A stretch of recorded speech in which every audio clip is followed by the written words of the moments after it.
Two men journey to the bars and restaurants of Scandinavia to find amazing beers, always with the same question. Hey, what's on tap? It's time to find out. So welcome to What's on Tap podcast. The sun is out. The beers are cold. It's podcasting time. Yeah. Hails, yeah. Mighty podcasting time. Do you even No, my favorite time of the year. It's a 90s intro. I don't know. Sun's out, buns out. Yeah. Cold brews out. All right. So I'm your host, Stefan. I'm your host, Martin. All right. We got through the pleasantries and the introductions. Let's get to the drinking part. The part that, 30 seconds in, maybe not even that long. And we're just like, let's drink some beer. It's too nice today to not be drinking beer. Yeah. All right. So what do we got today? You have brought two sours from a Swedish brewery, Dugges. We've had them many times on the show, but mostly they're imperial stouts. We have been big fans of their Imperial Stout, for sure. And with good reason, because they've been amazing. But they also have a wider variety of sours. Mm-hmm. Yeah, they really do all style of beer, but which aren't as good. Yeah. Like, well, let's just talk about Dugges as a general here, because they do all styles of beers, really, IPAs and old ales and, what have you.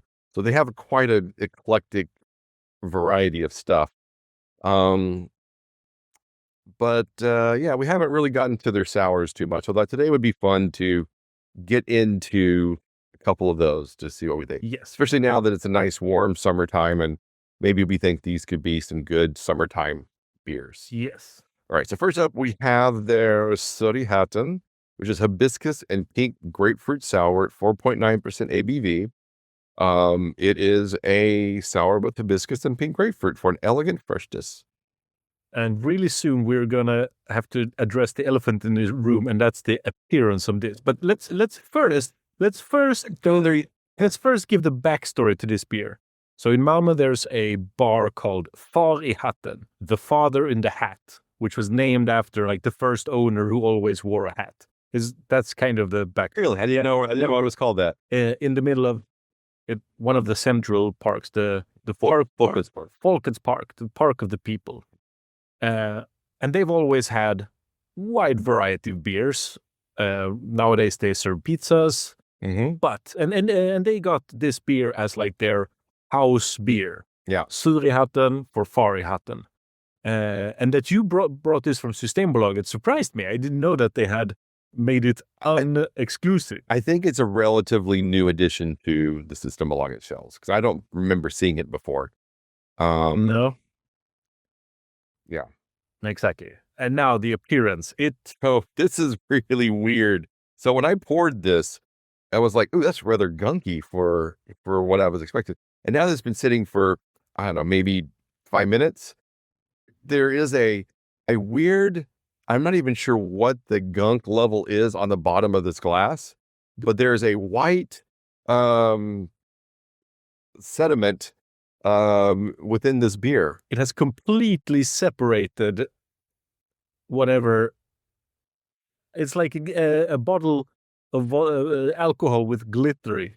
Oh, that glitter settles on the bottom. So do you think this is like grapefruit bits or something, or what do we think this is? Hibiscus. Oh, it's Completely white in the bottom. It's a surprise we get to in the end. It's just sugar. It's just raw sugar that they did. And maybe. I think we should first try it without the... Right. We'll do an initial sip to see what we get. All right. It smells kind of... Real grapefruit. Yeah. Yeah. Cheers.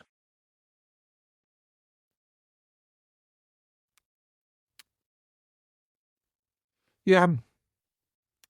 Go ahead. It's like flavored carbonated water. A little bit. Like a seltzer. Yeah, I don't find hibiscus to be a real dominant flavor in beer. So I think for me, it always feels like it's more like for coloring purposes than for food purposes. But now I'm just going to shoot the rest of it to see if I can figure out what the surprise flavoring in the bottom is. I'm mixing it around with my finger. Yeah. I don't know. I didn't really taste anything more. Now, the white physical sediments don't really This is so strange. It doesn't add anything to it, but it doesn't detract either. So, I mean, I guess there's that going for it. This is a vegan-friendly beer. I think all of their sours are. Yeah. Maybe all of their beers are vegan-friendly. So there's a little bit of hibiscus. There's a little bit of grapefruit. Yeah, I wish it was more. I wish it's more grapefruit. I think the hibiscus is the dominant flavor here, and it's definitely coming through. But I feel like the grapefruit's missing. Yeah. Because for me, the hibiscus has a very drying effect on the mouth and the aftertaste. Like you said, it's a bit thin and doesn't really give you much as far as flavor goes. No, I agree. So I think it was first released in 2016, and then it was truly exclusive to this bar. Yeah. Here they write, year after year, this beer has become more prominent, better, and bolder, while still remaining the exact same little quaint sour. The big thing for 2024, that's a while ago, is that the beer has got into cans for the first time. And when? 2024. 24. But then it must have still been cans for this restaurant instead of Oh, I'm sure you've had this before. like once in 2017. I had it once in 2018. Ooh. And what did you think of it then? Then I gave it a 3.5. So did I. Yeah. What will you give it today? Same. It's a 3.5. Oh, I'm giving it a 3. I just don't think this is really anything. And it's like you said, it's just slightly flavored water. But it's pretty refreshing. Yeah. I mean, maybe it's too cold. I don't know. Maybe that's the thing. It needs to warm up a little bit. And then you get like a big grapefruit bomb. I don't think that's going to be the case. No, maybe not. Let me revisit it at the end of the episode. We'll circle back around and see if we feel different. Yeah. Okay. So the next one is Dugges Twister. Yes. And this one exists in 2 variants. The 4.5% ABV at Systembolaget, that's the one you bought. And the 3.5% ABV, 1% weaker, that is available at ICA stores. That's funny. Because, you want to have the low ABV version of this. And Dugges does a lot of these where they'll do a Systembolaget version and then a slightly weaker version of blog. To be honest, I'm not sure if we had both side by side, we might not be able to pick apart the 3.5 and the 4.5. Probably not. I would think it's basically the same beer. Yeah. Very yellow. Well, this smells like mango and passion fruit. I mean, there's definitely a fruit cocktail in the glass. Mango, passion fruit, raspberry, pineapple, sour fruit. Mm-hmm. I thought maybe there was some lactobacillus in this. Ooh. I haven't seen lactobacillus in a while. So yeah, that's encouraging. Yeah. Cheers. Cheers.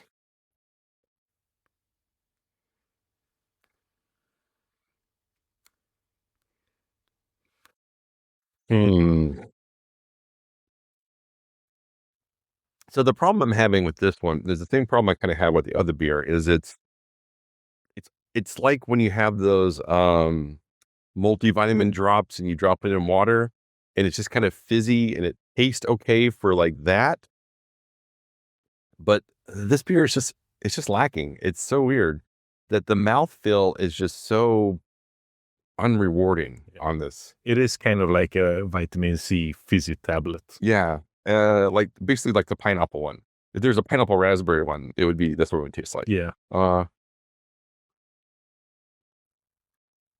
mean, the smell on this was actually pretty good. But it get very dry in the mouthfeel. I mean, the very dry finish. Almost abrasively dry. And the aftertaste isn't really, it's more like a melange of fruit elements of things that, like if you eat a bunch of candy, you're like, oh, that tasted like fruit. Because you mix like 3 different flavors together. You just take one of each of the canned, just cram them in and start chewing. Yeah, kind of like that. I'm having difficulties separating the different fruit flavors here. It's kind of a Well, the mango and the passion fruit are really more of the flavor enhancer, although it smells more, I think, on the nose.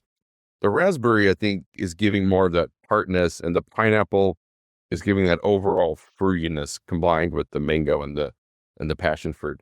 And I almost wonder, would this be better without the raspberry? maybe.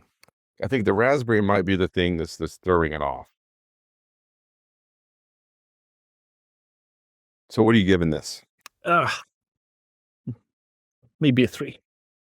I'm going to give it a 2.75.